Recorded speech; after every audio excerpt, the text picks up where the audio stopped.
आदाब नाज़रीन, आप सभी का इस्तकबाल है मुल्क की बात में। मैं हूं आपके साथ नेहा सिंह। खबरें शुरू करने से पहले एक नजर सुर्खियों पर। ब्राजील ने एक बार फिर इजराइल के खिलाफ लिया बड़ा फैसला। इजराइल पर बड़ी बड़ी पाबंदियां लगाएगा ब्राजील। इजराइल फिलिस्तीन तनाजा पर बोला भारत, कहा फौरन सीज फायर, बंधकों की रिहाई की तरफ बढ़ना होगा। फिलिस्तीनी रियासत को तस्लीम करेगा ब्रिटेन। इजराइल ने सीज फायर नहीं किया तो ब्रिटेन उठाएगा कदम। ट्रंप ने दिया भारत को लेकर बड़ा बयान। भारत पर 20 से 25% टैरिफ लगाने का दिया इशारा। इस दहाई के सबसे खतरनाक जलजले से दहला रूस। जलजले के बाद सुनामी आई। रूस से जापान तक तबाही ही तबाही। ओवैसी का इंडिया पाक मैच वाला बयान वायरल। देशभक्त कर रहे हैं जमकर तारीफ। तेलंगाना सरकार इन 14 मुस्लिम जातियों को देगी आरक्षण। मुस्लिमों को SC ST की तरह दिया जाएगा आरक्षण। मालेगांव बम ब्लास्ट के गुनाहगारों को 17 साल बाद मिलेगी सजा। बीजेपी लीडर समेत 7 लोगों पर है इल्जाम। शाह बाबा की मजार तोड़ने के लिए लगाए गए आधे दर्जन बुलडोजर। कई जिलों की पुलिस से ली जा रही है मदद। छत्तीसगढ़ में नन की गिरफ्तारी पर भड़की कांग्रेस। अकलियतियों को बनाया जा रहा है निशाना। नाजरीन, हमें ऐसा खदशा है कि सच्ची खबरें दिखाने में हमें जल्द ही चुनौतियों का सामना करना पड़ सकता है और हमारे YouTube चैनल तहजीब TV को टर्मिनेट भी किया जा सकता है। इसीलिए आपसे गुजारिश है कि हमारे नए चैनल जिसका नाम है तहजीब TV ऑफिशियल, आप उसे अभी सब्सक्राइब कर लें, ताकि अगर हमारा ओरिजिनल चैनल तहजीब TV किसी भी वक्त टर्मिनेट हो जाए तो आप आसानी से हमारे बैकअप चैनल से जुड़ सकें। हमारे नए चैनल तहजीब TV ऑफिशियल का लिंक डिस्क्रिप्शन में दिया गया है। शुक्रिया। इंटरनेशनल कोर्ट ऑफ जस्टिस में इजराइल को घसीटने के फैसले के बाद अब साउथ अमेरिकी मुल्क ब्राजील अब इजराइल को एक और तगड़ा झटका देने जा रहा है। दरअसल ब्राजील ने गजा में इजराइल के जरिए जारी कत्लेआम को लेकर उसके खिलाफ बड़ी बड़ी पाबंदियों का ऐलान किया है। न्यूयॉर्क में ब्राजीलियाई वजीर खारजा माउरो वेरा ने कहा कि ब्राजील इजराइल पर डिप्लोमेटिक, कमर्शियल और मिलिट्री से जुड़े बैन्स आयद करने जा रहा है। ब्राजील की तरफ से हालिया दिनों में ये इजराइल के लिए लगातार दूसरा तगड़ा झटका है। इसी के साथ ब्राजील ने ये वाजे कर दिया है कि इजराइल की मुसलसल कार्रवाइयों को अब बिल्कुल बर्दाश्त नहीं किया जाएगा। गजा जंग को लेकर यूरोप और कई साउथ अमेरिकी मुल्क लगातार इजराइल पर हमलावर हैं। यूरोप के कई मुल्क आजाद फिलिस्तीन रियासत की मांग कर रहे हैं। वहीं साउथ अमेरिकी मुल्क भी इजराइल से रिश्ते तोड़ रहे हैं और फिलिस्तीन की हिमायत में आवाज उठा रहे हैं। ब्राजील भी इन ममालिक में शामिल है जो लगातार इजराइल पर हमलावर है। गुज़िश्ता दिनों की ब्राजील ने इजराइल के खिलाफ बड़ा कदम उठाने का ऐलान करते हुए ऐलान किया था कि वो आलमी अदालत में इजराइल के खिलाफ चल रहे नस्लकुशी के केस में साउथ अफ्रीका के साथ शामिल होगा। इसके बाद इजराइल बुरी तरह बौखला गया था। अब ब्राजील ने एक बार फिर इजराइल के खिलाफ बहुत बड़ा एक्शन लेने का ऐलान किया। प्रेस टीवी की खबर के मुताबिक ब्राजील ने कहा कि उसने गजा के सपोर्ट में इजरायली हुकूमत पर कई पाबंदियां लगाने का फैसला किया है, जिससे तेल अवीव के साथ उसके सियासी, तिजारती और फौजी ताल्लुकात टूट जाएंगे। न्यूयॉर्क में फिलिस्तीन पर UN की एक मीटिंग से खिताब करते हुए ब्राजीली वजीर खारजा माउरो वेरा ने कहा कि इन सजावार कदम के तहत ब्राजील इजराइल को फौजी सामान की बरामद पर रोक लगा देगा। उन्होंने कहा कि मुल्क ने मकबूजा वेस्ट बैंक में गैर कानूनी कॉलोनियों से दरामद की गई चीजों की जांच शुरू करने का भी फैसला किया है। वियरा ने जोर देकर कहा कि ये वो कानूनी इकदाम है जो कई देश इजराइल के खिलाफ अब उठा सकते हैं। इसका सीधा मतलब ये है कि ब्राजील अब किसी भी तरह की फौजी मदद इजराइल को नहीं करेगा और दूसरे देशों को भी इस किस्म की कदम उठाने की ताकीद करेगा। ये ऐलान मुल्क की जानिब से पहले लिए गए फैसलों के बाद किया गया है, जिसमें इजरायली हुकूमत ने फौजी खरीदारी को मुअत्तल करना, तेल अवीव से अपने सफीर को वापस बुलाना शामिल है। आला सतह के सियासतदान ने आगे कहा कि ब्राजील इजराइल की लगातार बेशर्म रवैये को बर्दाश्त नहीं करेगा। ये बेहद हैरान कर देने वाली बात है कि एक हफ्ते के अंदर अंदर ब्राजील जैसा मुल्क इजराइल के खिलाफ इतने बड़े बड़े फैसले ले रहा है। ऐसे में उन अरब ममालिक की गैरत कहां मर गई जो फिलिस्तीन गजा के हालात देखकर भी पत्थर दिल बने बैठे हैं, बल्कि फिलिस्तीनी मुहिम से गद्दारी कर रहे हैं। अरबों की फिलिस्तीनियों और गजा से ताजा गद्दारी का एक नमूना दुनिया के सामने आया है, जिसने पूरी दुनिया को सख्ते में डाल दिया है। द क्रैडल के मुताबिक अरब लीग देशों और तुर्की ने 29 जुलाई को न्यूयॉर्क में UN सेशन में एक जॉइंट बयान जारी किया, जिसमें हमास से सरेंडर और गजा पर हुकूमत छोड़ने की कॉल दी गई है। जॉइंट बयान में कहा गया कि गजा में जंग खत्म करने के लिए हमास को गजा छोड़कर जाना होगा। इस बयान में 7 अक्टूबर 2023 को हमास के जरिए इजराइल पर किए गए घातक हमलों की भी मजम्मत की गई है। ये बड़ी चौंका देने वाली बात है कि इजराइल और अमेरिका जो हमास को खत्म करने के नाम पर फिलिस्तीनियों को कत्ल कर रहे हैं, उनके खिलाफ बोलने के लिए अरब देशों की जुबानें गुंग हैं। लेकिन गजा वालों को इजराइल के जुल्म से बचाने के लिए इजरायली फौज से लड़ रहे फिलिस्तीनी लड़ाका ग्रुप के खिलाफ बोलने की हिम्मत अरब देशों में बहुत है। हमास का गजा गजा छोड़कर जाने का मतलब है कि तमाम गजा वालों का गजा छोड़कर जाना। इसका सीधा मतलब यह है कि अरब देशों की पूरी वफादारी इजराइल अमेरिका के साथ है, ना कि फिलिस्तीन के साथ। यूएन में भारत के परमानेंट रिप्रेजेंटेटिव राजदूत हरीश पी ने बुध को इजराइल फिलिस्तीन जंग के हल के लिए टू नेशन थ्योरी की अहमियत पर जोर दिया।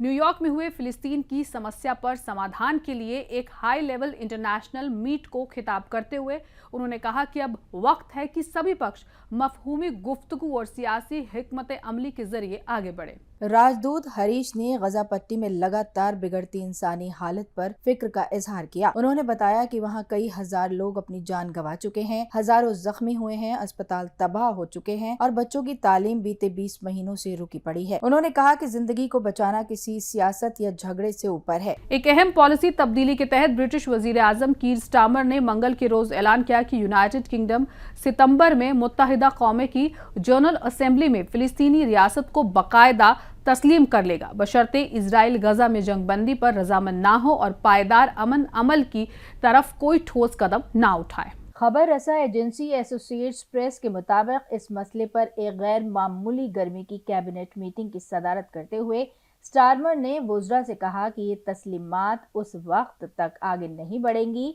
जब तक इजराइल गजा की खतरनाक सूरत हाल को खत्म करने की ठोस इक़दामात नहीं करता। ऑल इंडिया मजलिस इत्तेहादुल मुस्लिम के नेता असदुद्दीन ओवैसी ने भारत और पाकिस्तान के दरमियान होने वाले क्रिकेट मैच को लेकर एक ऐसा बयान दिया है कि पूरे मुल्क के लोग उनकी तारीफ करते नहीं थक रहे हैं।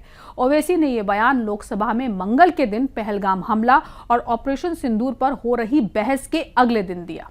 ओवैसी ने कहा कि जब हुकूमत कहती है कि पानी और खून साथ नहीं बह सकते और पाकिस्तान के खिलाफ कई पाबंदियां लगाई गई हैं, तो फिर एशिया कप में 14 सितंबर को भारत पाकिस्तान से कैसे क्रिकेट खेलेगा। कांग्रेस हुकूमत वाले तेलंगाना में मुसलमानों की 14 ज़ियादतों को रिजर्वेशन देने की तैयारियां अब तेज हो गई हैं।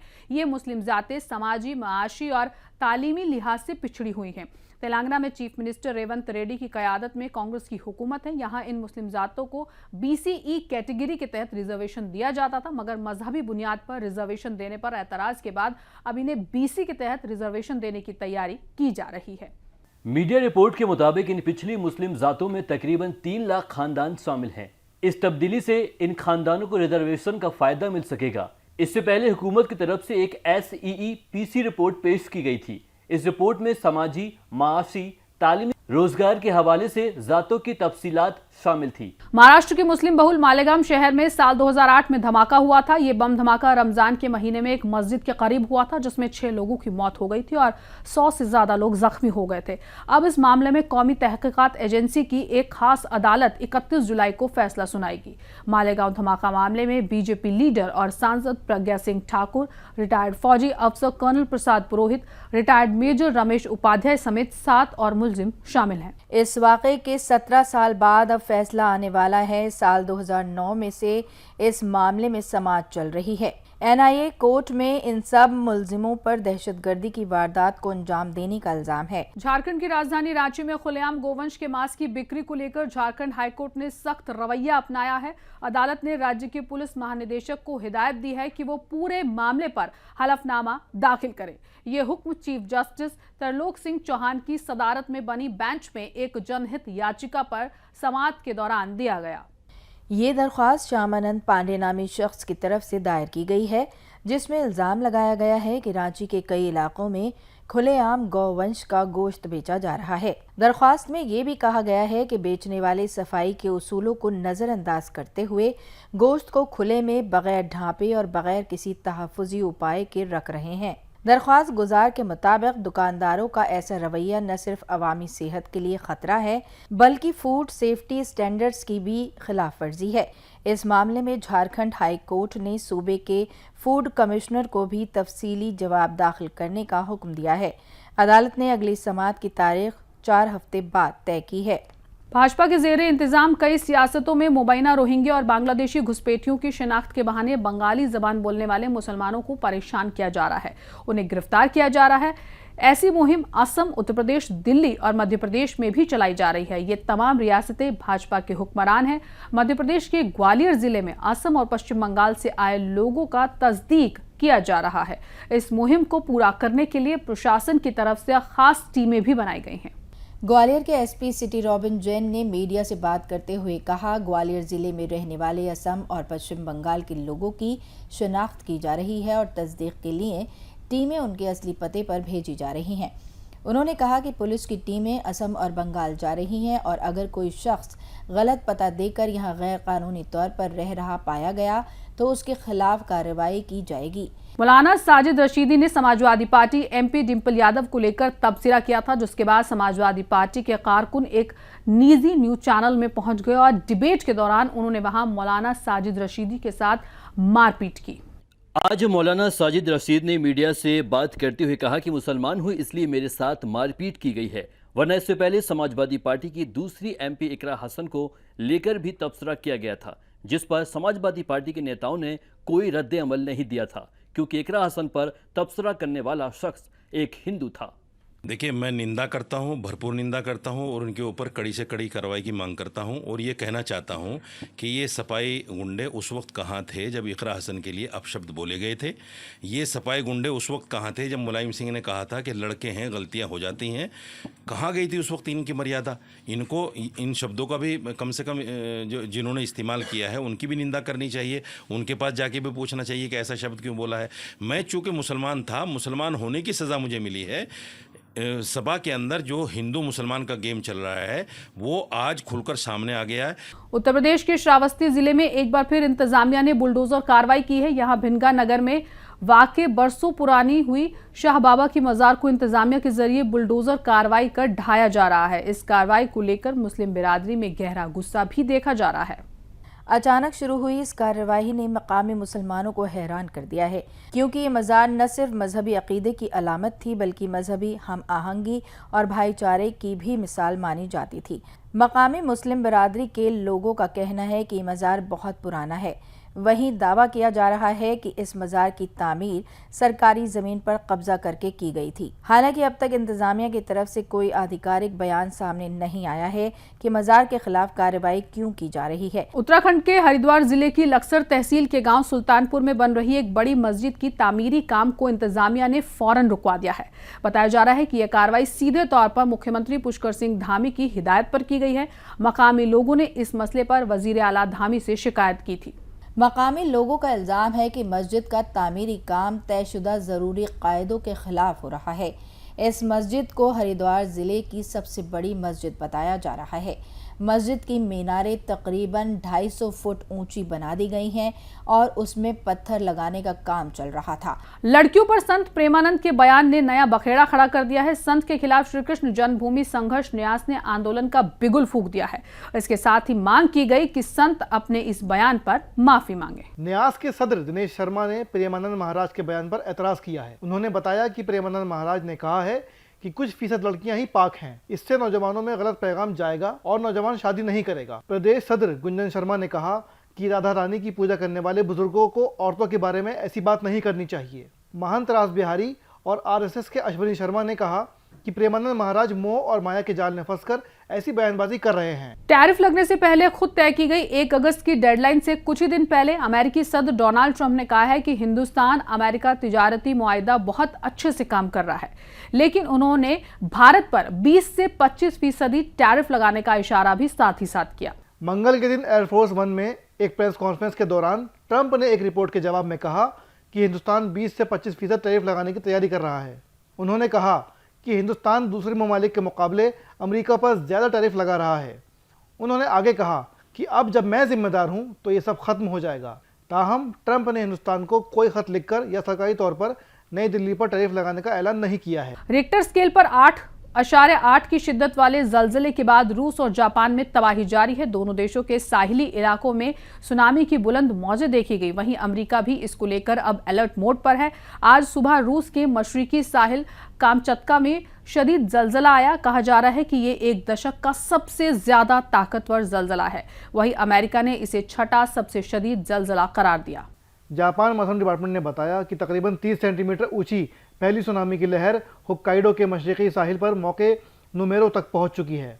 पैसिफिक सुनामी वार्निंग सेंटर ने बताया कि हवाई, जापान और सोलोमन जजीरों के कुछ साहिली इलाकों में 1 से 3 मीटर तक बुलंद मौजों के उठने का खतरा है। रूस और इक्वेडर के कुछ साहिली इलाकों में 3 मीटर से ज़्यादा ऊंची मौजों के आने की तवक्को है। रॉयटर्स के मुताबिक सुनामी की लहरों ने सबसे पहले कामचातका में तबाही मचाई, जहां सेवेरो कुलिरीज शहर की बंदरगाह और फिश प्रोसेसिंग प्लांट में पानी भर गया। रूसी हुकूमत ने कहा कि एक किंडरगार्टन इमारत को नुकसान पहुंचा है, मगर ज़्यादातर इमारतें सही सलामत हैं।